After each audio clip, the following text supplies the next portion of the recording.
Ibtu Rudiana, ayah Eki Cirebon, melalui kuasa hukumnya melayangkan somasi terhadap Deddy Mulyadi, Dede, dan Liga Akbar. Mereka didesak menyampaikan permintaan maaf secara terbuka terhadap Ibtu Rudiana. Salah satu kuasa hukum Rudiana, Pitra, dalam konferensi persnya pada Senin 22 Juli menegaskan bahwa kliennya sejauh ini sudah bersabar. Pitra menuturkan kesabaran ayah Eki itu tentu ada batasnya. Menurutnya pihak Ibtu Rudiana sudah cukup menghadapi semua fitnah yang diberikan kepadanya. Oleh karena itu Ibtu Rudiana mengambil langkah tegas. Pitra mewakili Ibtu Rudiana memperingatkan kepada Dede, Deddy Mulyadi, dan Liga Akbar untuk segera meminta maaf.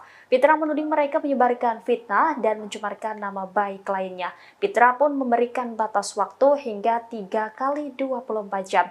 Jika permintaan maaf tidak dilakukan, pihak Ibtu Rudiana bakal melaporkan ketiganya kepada polisi. Dalam kesempatan itu, Pitra juga membantah Ibtu Rudiana melarikan diri maupun sembunyi. Ia menekankan bahwa Rudiana tidak ada kapasitas berbicara terkait kasus Vina. Adapun somasi ini dilayangkan pihak Ibtu Rudiana setelah munculnya kesaksian Dede di YouTube Deddy Mulyadi. Kepada Deddy Mulyadi, Dede menyebut kesaksiannya 8 tahun lalu soal kematian Vina dan Eki adalah karangan Ibtu Rudiana. Dede mengaku diminta bersaksi melihat Eki dan Vina dilempari batu dan dikejar sekelompok pemuda di dekat SMP Negeri 11 Kota Cirebon pada 27 Agustus 2016 silam. Teman-teman bertanya, kenapa Bapak Ibtu Rudiana itu tidak bicara? Kenapa Bapak Ibtu Rudiana itu bungkam?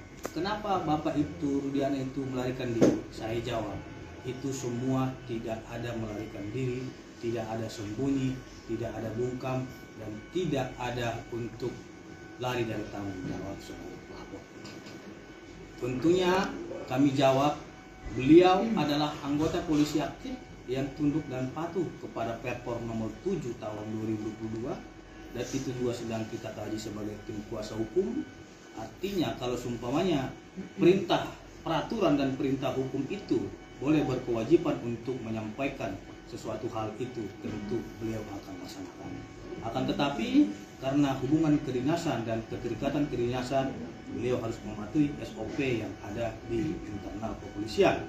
Apalagi kasus hukum ini telah ditangani oleh penyidik Polda Jawa Barat yang tentunya terkait dengan persoalan hukum tidak ada kapasitas beliau untuk menjawab itu, melainkan yang menjawab yang resmi adalah bidang hubungan masyarakat Humas Polda Jawa Barat. Kita menghargai penyidik yang sedang bekerja dan kita tidak ingin menimbulkan spekulasi liar yang tentunya akan merusak citra dan nama baik Bapak Ibtu Rudiana dan institusi kepolisian. Download Tribun X sekarang, menghadirkan lokal menjadi Indonesia.